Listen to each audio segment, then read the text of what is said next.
Hi, ako si Eunice, isang live-in caregiver dito sa bansang Singapore. Oxygen ring monitoring ipapakita ko sa inyo. So, ito yung apps na dinadownload namin, BeHealth. Dinadownload dyan sa Android or iOS na kung anong gamit yung cellphone. So, ginagamit namin yan. Pag natutulog si sir, minomonitor namin yung oxygen level niya at pulse rate niya. So, yan. Makikita nyo, yung oxygen level niya is 99. Ang pulse rate niya is 83, 84. Kasi, unang-una, kaya namin ginagamit to is merong sleep apnea si sir.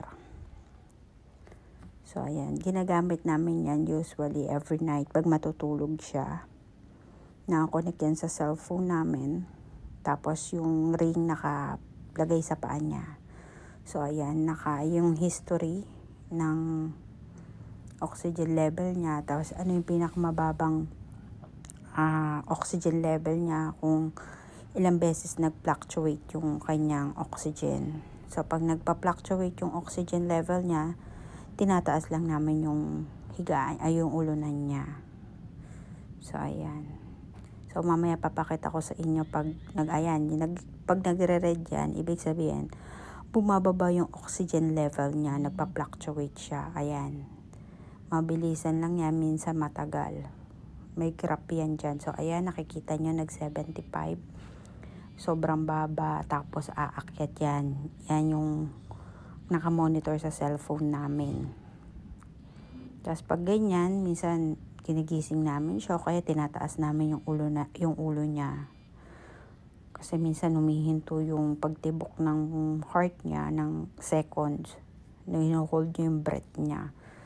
So, ganun nangyayari. Yun yung may mga sleep apnea. Kaya kailangan, pag panggabi, nakamonitor kami dyan sa cellphone namin.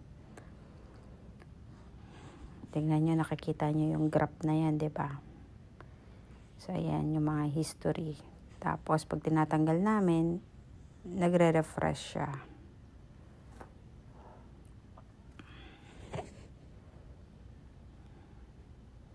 So, ayan. 83 pinakamababa. 4 na beses nag-fluctuate yung graph niya. So, ayan. Nakamonitor sa amin yan. Especially sa mga panggabi. Ayan. Papakita ko sa inyo sa namin nilalagay. Ayan. Nilalagay namin yan sa paa niya. Sa daliri niya sa paa. So, basta nakahiga na siya, every night, lalagay namin yan dyan. Tapos, after namin gamitin, i-charge naman namin siya. Para sa gabi uli, full charge na siya. So, yan. Ganyan si sir. Ka-high-tech.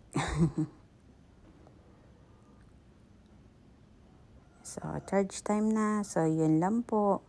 Ingat kayo and God bless. Please follow my Facebook. Yun lang po. Bye!